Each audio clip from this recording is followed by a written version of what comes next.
jin odamlarga qaysi vaqtlarda kirib oladi? Qaysi yerlerden kirib oladi? Anan jinler qaysi yerlerde ko'proq bo'ladi degan savollar ko'p tushadi. Bismillahirrohmanirrohim.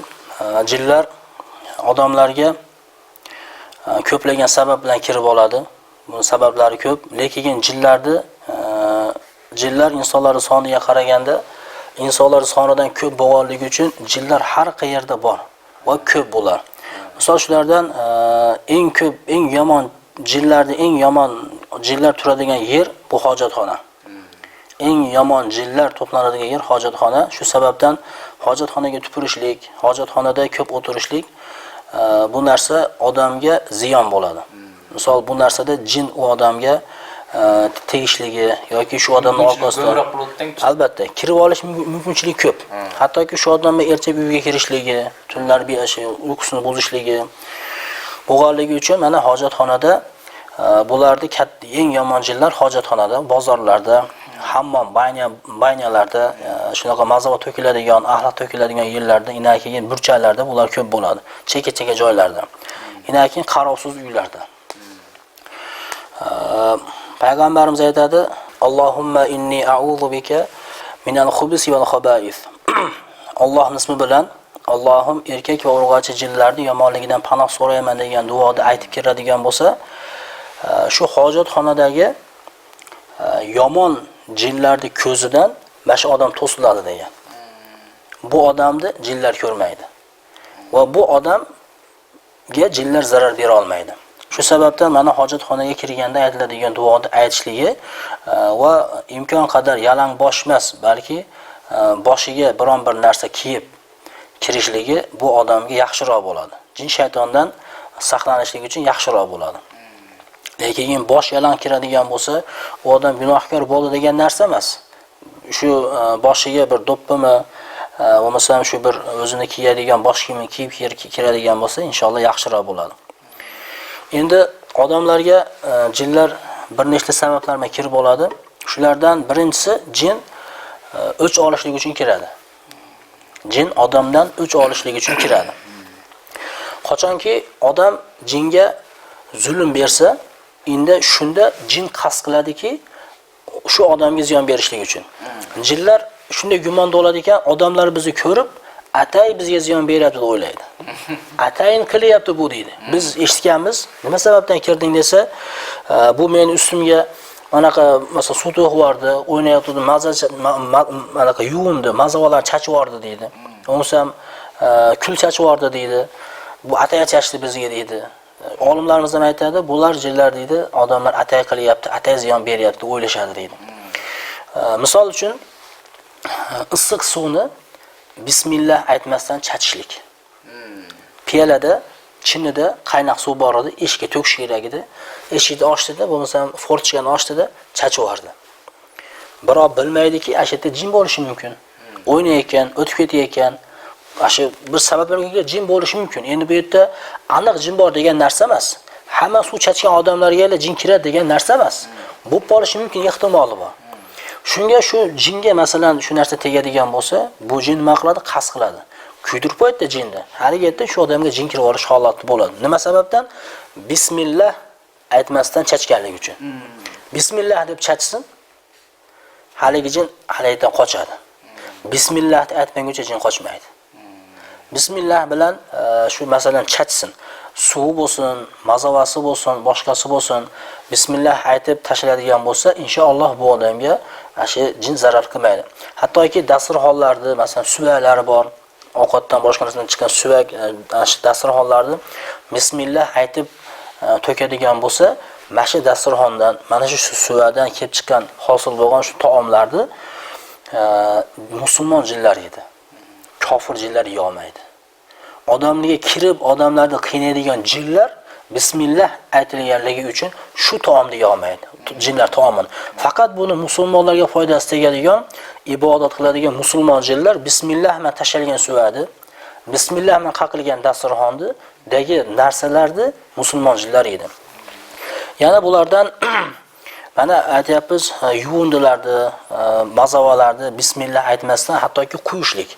misol bir odamni mazava qo'yadigan yeri bor. Mana shu yerga borib turuvlar asosan kechki payt, shomdan keyin deylik. Shab haligini quyib yubordida, haligi yerda jinlar o'ynayotgan, o'zim taomlanayotgan bo'lishi mumkin. Uni agar bismillah bilan qo'yadigan bo'lsa, inshaalloh shu narsa bu odamga jinni zarar berishligidan saqlaydi. Kulni ham.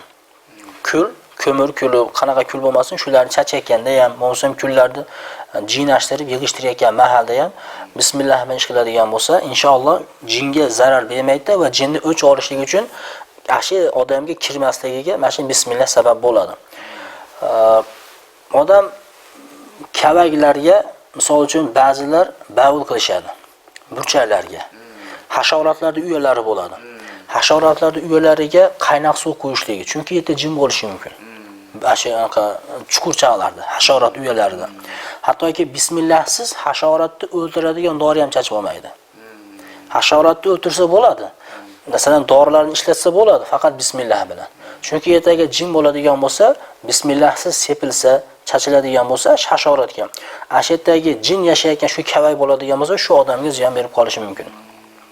Bir gap bilan aytganda, har bir holatda odam bismillah bilan ish tutadigan bo'lsa, inshaalloh bunda u odamga shu jinni qaslashligi bo'lmaydi. Endi bismillahsiz shunaqa holat bo'ladigan bo'lsa, bunda u odamga jin o'ch olishligi uchun kirib olish xavfi bor.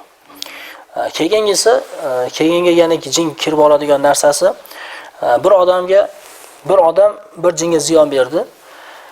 Bu jin shu odamga kirmoqchi. Lekin u jin unga kirmoqchi bo'ladigan bo'lsa, shu ziyon bergan odamga kirmoqchi-yu, u odamda zikri bor ekanda. Ertamanga o'qigan duosi bor ekan. Yoki asrdan keyin o'qigan zikri bor ekan. Bu zikr odamni jin shayton kirishdan saqlaydi. Haligi ziyon bermoqchi bo'lgan jin qarasaki to'siq. Biron bir ishi yo'q kirgani. Hamma yeri to'siq, kira olmaydi. Ana shuni ayoliga kirishi mumkin. Undan o'ch olishlik uchun. Farzandiga kirishi mumkin. Undan o'ch olishi mumkin. Kirib turib, asha ayoli orqali asha kuyoviga g'azab qiladi, urushtiradi. Yoki ayoliga ziyon berishlik uchun kuyoviga kiradi. Yoki asha odamga ziyon berishlik uchun farzandiga kiradi. Farzandini qiynaydi, unga ziyon berganligi uchun. Yoki asha farzandi otasini yoki opasini yoki akasini ko'rganda urushadigan shunaqa urushqa olib bo'ladi. Buni sababi nima? Ana shu odam zikrda o'zi mustahkam, lekin uy bo'losiga bu narsani buyurmagan. Alloh azza va jalla ey iymon keltirgan kimsalar, o'zingizlarni jahannam o'tidan va ahli oilalarni, farzandlaringlarni, ayollarni yo'qolg'isi insonlar va toshlardan bo'lgan jahannamdan saqlanglar degan. Ularni gunohdan to'sishligi va ularni zikrga buyurishligi, namozga buyurishligi mana bu otaning millati, onaning millati, bo'ynidagi vazifasi. Shuning uchun odam o'ziga qo'rg'onlarni yurmasdan farzandlariga ham o'rgatishligi kerak. Agar farzandlariga o'rgatmaydigan bo'lsa, u odamga kirmoqchi bo'lgan jin Allohning izni bilan ahliga, farzandiga, ayoliga, qiziga kirib olish xavfi katta. Shu sabab bilan jin insonga kirib oladi. Keyingisi jin insonga zulm beradi. Alloh azza va jalla Qur'oni Karimda aytadiki, kim Rahmonni zikridan g'aflatda qolsa, biz unga shaytonni yaqin qilib qo'yurmiz, bas unga doimiy hamroh bo'lur. Zuhruf surasi 36-oyat. Alloh azza va jalla aytayapti, qaysi bir odam Allohning zikridan g'aflatda qolsa, u odamga biz shaytonni do'st qilib qo'yamiz, deyapti. Allohni eshituvdan to'xtab qolsa, biz unga shaytonni do'st qilib qo'yamizda va u odamda mana shundan keyin ishi tetir ketishligi, u odamdan baraka ko'tarilishligi, u odam doimo bir qirsiqda, bir musibatda bo'lishligi Allohning zikridan g'aflatda qolganligi uchun. Eng katta zikr bu namoz. Odam agar namozda mustahkam bo'lib 5 mahal namoz o'qiydigan bo'lsa, u odamdan jin shayton uzoq bo'lishligiga va ana shu odamni o'qiyotgan namozi sababli gunohlari kaforat bo'lgandan keyin u odamga keladigan musibatlar ko'tarilishligiga odamning namozi sababchi bo'ladi. Odam namozga mustahkam bo'lib, 5 mahal namozga mustahkam bo'ladigan bo'lsa, va yana shunga qo'shib Qur'on o'qib o'zi bomdoddan keyingi, asrdan keyingi duolarga mustahkam bekam bo'ladigan bo'lsa, inshaalloh u odamdan jin shayton uzoq bo'ladi. Jin shayton uzoq bo'lgandan keyin u odamga Allohning sakinati, xotirjamligi tushadi. U odamda Allohning barakasi, rahmati bo'ladi. Nafaqat u odamga, balki uy ahliga ham ana shu odamning qilayotgan amallari inshaalloh ta'sir etadi. O'sha odam o'zi amalga mustahkam bekam bo'ladigan bo'lsa, qolganlarga ham eng katta amru ma'ruf bo'ladi. Alloh azza va jalla mana bizni maqtadi. Sizlar yaxshi ummat bo'ldinglar. Ey Muhammad alayhisalom, ey Muhammad ummati, sizlar yaxshi ummat bo'ldinglar. Sizlar bir-birlaringizni yaxshilikka buyurasizlar va yomonlikdan qaytarasizlar deydi. Eng katta amru ma'ruf bu odam o'zida ko'rsata bilishligi. O'zi yasa berish kerak, o'zi ko'rsatib berish kerak birinchi. Birinchi namozga mustahkam bo'lib, keyin namozga buyurish kerak. Bir odam o'zi chekadi, o'lim chekmagin deydi. Uni o'li chekmay qo'yish mumkinmi? Bir odam o'zi savdoda xiyonat qiladi, tarozidan yoki yolg'on gapiradi, yolg'on gapirmagin desa, hali odam yolg'on gapirmay qo'yishi mumkinmi? Ta'sir etmaydi. O'zi birinchi amalda bo'lsin, namozdan aytgan bo'lsin, zikrlarda bo'lsin, Qur'onni eshitsin, Qur'ondan ta'lim olsin. Endi inshaalloh shu farzandlari ham, ayollari ham shu odamga qarab yuradi. Keyingisi yana jin kirib olishlik yo'llaridan biri yaxshi ko'rib qolishligi. Jin yaxshi ko'rib qoladi. Jin yaxshi ko'rib qoladi. Odamni. Bu ayol jin ham erkakni yaxshi ko'rib qoladi. Bunaqasi kamroq bo'ladi, lekin ko'rganimiz, guvoh bo'lganimiz ayol jin erkakni yaxshi ko'rib qolgan. Va erkak jinlar ko'pincha bo'lgan holat, ko'p holatlarda bo'ladi, ayollarni yaxshi ko'rib qoladi. Jin ayolni yaxshi ko'rib qolishligi uchun ayolni yuzi chiroyli bo'lishligi shart emas. Jin ayolni asosan yuziga emas, uni badaniga. Ayol kishini, masalan, bir ayolda yaxshi ko'rib qoladigan jin bo'lishligi uchun u ayol albatta chiroyli bo'lish kerak degan narsa bo'lmaydi. Ayol bo'lsa, ayol kishi bo'lsa, buni shu ayollik tabiati kifoya qiladi. Jinni yaxshi ko'rib qolishligi uchun shu narsani. Endi jinni bu narsadan yaxshi ko'rib kirib olishdan to'sadigan narsa nima degan savol bo'lishi mumkin. Bular mana aytayapmiz, odam kiyimini almashtirayotganda, o'zi yolg'iz qolganda, yolg'iz o'tayotganda, xossatan ayollar shaffof deyiladi, yuqa. Badani ko'rinib turadigan darajada yuqa kiyim kiymay yotishligi. U degani qalin kiymay yotishligi.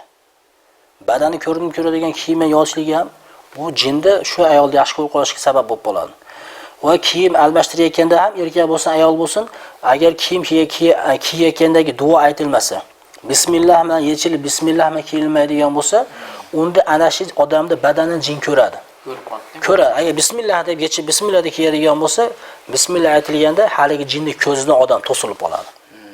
Xuddiki biz jinni ko'rmagan singari, bismillah degandan keyin jin ham bizni ko'rmay qoladi. Keyin shunda mana yaxshi ko'rib qolishligini oldin olgan bo'ladi inshaalloh. Buni endi sabab anaqa holatlari, o'zini ishlari ko'p. Buni masalan oshiq jin deyiladi. Oshiq jinni davolashlik yo'llari ham bor. Inshaalloh bularni ham Alloh qodir qilsa aytiladi. Mana insonga yana kirib olishning sababi bittasi shu jinni, jin odamni yaxshi ko'rib qolsa, shu odamga kirib oladi. Keyingi yana bir kirib oladigan holatlari sehr yo'li bilan. Sehr deyiladi. Bu atayin kirgiziladi bu jinlar. Atayin jaldanma zakasni deyiladi. Atay bor zakas qilib, oldindan pulini to'lab baxshiga. Ko'z ochiqlarga borib pulini to'lab, shu jinni keyin shu odamga kirgiziladi. Bu mana sehr deyiladi. Mana shu yo'l bilan kiradi va keyingisi mana ko'z tegishlik bilan. Biz ko'z mavzusi oldingi suhbatimizda aytilgan. Ko'z tegishlik bilan jin kirib oladi. Mana shu holatlarda agar odam bu holatlarda bir so'z bilan aytganda namozga bekam bo'lishligi, Qur'onni ko'p eshitishligi va tongi tungi zikrlarda odam bekam bo'lsa, inshaalloh qaysi bir holat bo'lmasin, qaysiki bir insonga kirib oladigan jinni turi bo'lmasin, inshaalloh Allohning izni bilan bu odam saqlanadi.